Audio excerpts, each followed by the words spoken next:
Hello बच्चों, let's read the question. Study the graphs given in list 1 and match them with appropriate statements given in list 2. So list 1 में given है हमें कुछ graphs and हमें उनको list 2 की current entries से match करना है.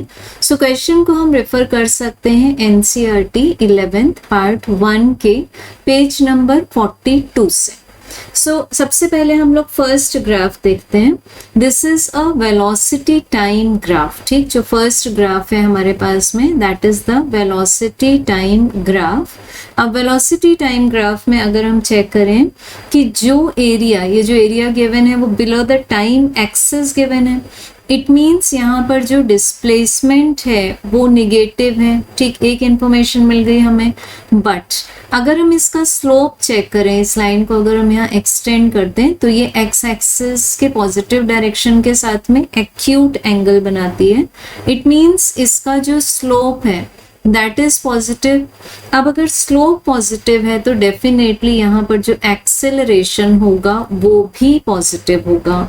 सो हमें ये जो फर्स्ट एंट्री है इसका आंसर क्या मिलता है कि नेट डिस्प्लेसमेंट इज निगेटिव. ठीक, तो नेट डिस्प्लेसमेंट निगेटिव कहाँ पर है हमारे पास में?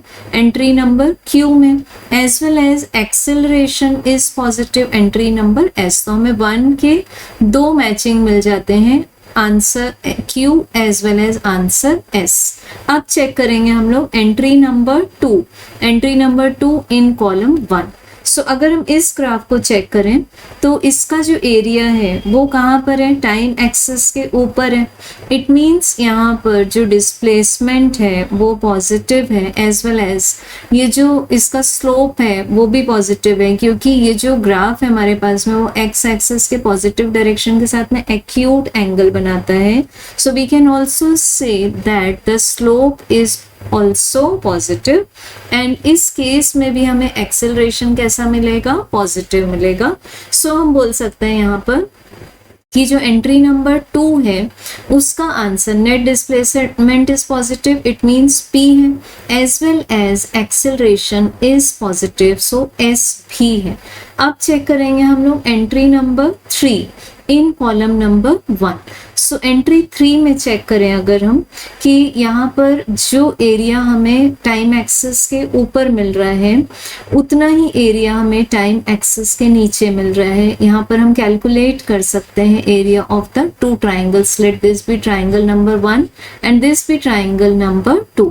तो ट्राइंगल 1 का बेस है हमारे पास में t/2 तक एंड उसकी हाइट है v0, एंड ट्राइंगल 2 का जो बेस है वो t - t/2, it means t/2 है और उसकी हाइट है नेगेटिव y एक्सिस में -v0. तो हमें नेट एरिया क्या मिल जाएगा यहाँ पर? 0. सो एंट्री नंबर 3 में हमें जो डिस्प्लेसमेंट का आंसर मिलेगा that will be 0. As well as अगर हम इसको चेक करें इस तरह से एक्सटेंड करके तो ये एक्स एक्सिस के पॉजिटिव डायरेक्शन के साथ ऑब्ट्यूस एंगल बनाता है. सो इट मीन्स हमें जो स्लोप मिलेगा, slope will be negative and hence we can say that the acceleration will be negative. So यहाँ से हम चेक कर सकते हैं कि हमें एंट्री नंबर 3 का जो आंसर मिलेगा वो particle returns to its initial position again, so that will be R. तो हमें 3 का आंसर मिल गया R. अब चेक करेंगे हम लोग एंट्री नंबर 4. एंट्री 4 में हम चेक कर सकते हैं कि जो हमें BT ग्राफ का एरिया है वो कैसा मिल रहा है? पॉजिटिव मिल रहा है, मतलब टाइम एक्सिस के ऊपर है वो. तो यहाँ जो डिस्प्लेसमेंट मिल रहा है हमें वो पॉजिटिव मिल रहा है, बट ये एक्स एक्सिस के पॉजिटिव डायरेक्शन के साथ मीन्स टाइम एक्सिस के पॉजिटिव डायरेक्शन के साथ में कैसा एंगल बना रहा है? ऑब्ट्यूस. तो we can say that the slope will be negative and hence we can also say that acceleration is also negative.